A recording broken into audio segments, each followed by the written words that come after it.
Olá a todos, quero cumprimentá-los com a graça e a paz de nosso Senhor Jesus Cristo. Eu quero te convidar a refletir comigo nesse dia em 2 Reis, capítulo 5, verso de número 1. O texto sagrado diz assim: Naamã, comandante do exército do rei da Síria, era grande homem diante do seu senhor e de muito conceito, porque por ele o Senhor dera vitória à Síria. Era ele herói de guerra, porém leproso. Refletiremos nesse dia a respeito do tema uma doença chamada orgulho. Nós podemos observar na apresentação desse personagem chamado Naamã que esse homem ele vai até o seu senhor, ele vai conversar a respeito dessa doença, mas quem era Naamã? Nós podemos perceber então que esse homem ele era realmente um homem honrado, um comandante vitorioso do exército da Síria, um homem que possuía um grande conceito, então um homem famoso. Mas o Naamã ele tinha uma doença horrível, a lepra, e esse homem leproso, então ele carregava esse drama.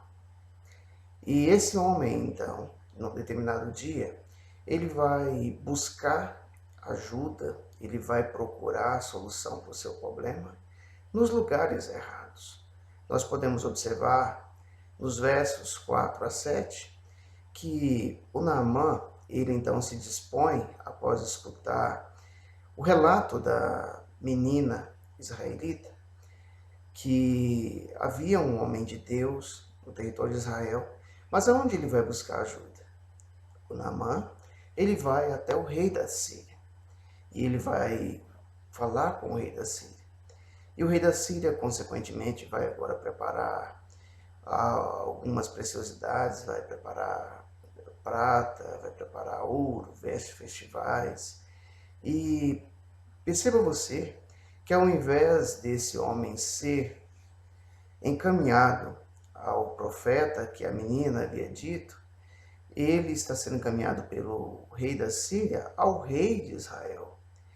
O rei de Israel, ao receber uma carta do rei da Síria, fica apavorado, ele rasga suas vestes, ele inclusive vai tecer um comentário dizendo: acaso eu sou Deus, eu tenho poder para tirar a vida ou para dar? Então o rei de Israel ele vai imaginar que o rei da Síria estava procurando um pretexto para poder matá-lo, para poder irromper contra ele.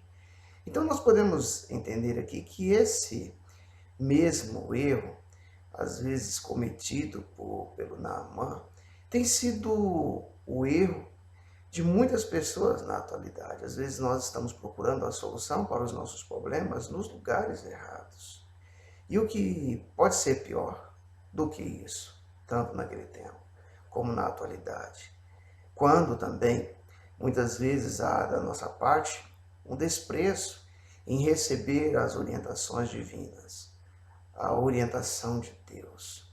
E também isso é feito por Naamã. Nós podemos observar isso nos versos 10 a 12, porque esse homem, então, ao chegar diante da casa de Eliseu, do profeta Eliseu, note você que a pior doença desse homem não era a lepra, mas era o orgulho. Porque quando ele chega diante da casa de Eliseu, Deus precisava tratar com ele, da mesma maneira que muitas vezes Deus trata comigo, trata contigo também, a cura do nosso orgulho. O Eliseu, ele não sai para receber o importante comandante do exército da Síria. Ao invés disso, o Eliseu ele vai mandar um mensageiro para falar com o Naamã. E esse, por sinal, vai ficar indignado, porque o recado que ele recebe desse mensageiro é que ele deveria se lavar 7 vezes no Jordão. O Naamã ele fica indignado e ele sai dali dizendo: pensava eu que ele sairia ter comigo, que se colocaria em pé, que invocaria o nome do Senhor seu Deus, que moveria a mão sobre o lugar da lepra, que me restauraria. E ele vai inclusive citar 2 rios da Síria, Abana e Farfar, como rios de Damasco, que eram melhores do que todas as águas de Israel. Então nós podemos observar que esse homem estava cheio de si. A mesma coisa muitas vezes acontece na nossa atualidade. Muitas vezes a Bíblia Sagrada vai nos dar orientações que vão nos conduzir a uma melhoria de vida, a qualidade de vida, a como ser uma pessoa muito melhor nos nossos relacionamentos, no nosso casamento, na convivência com os nossos pais, no nosso trabalho, na escola, na faculdade, na sociedade onde nós estamos inseridos. Mas à semelhança de Naamã, muitas vezes somos conduzidos a tomar as atitudes mais erradas. Somos movidos por essa doença chamada orgulho a simplesmente desprezar a mensagem divina, a mensagem de Deus. Mas é só quando nós nos arrependemos dessa postura, somente quando Deus permite que pessoas sejam usadas por Deus para nos trazer um bom conselho, uma boa orientação, que nós caímos a ficha, que nós nos arrependemos das nossas tolices e que nos voltamos para Deus, que vamos dar atenção à mensagem divina, que nós vamos reconhecer a necessidade de vencer esse orgulho e de nos submeter à vontade de Deus.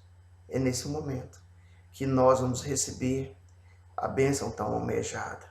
E nesse momento é como se nós estivéssemos nos comportando como uma boa terra, que recebe uma boa semente, que vai produzir, que vai frutificar. Naamã precisa passar por esse processo.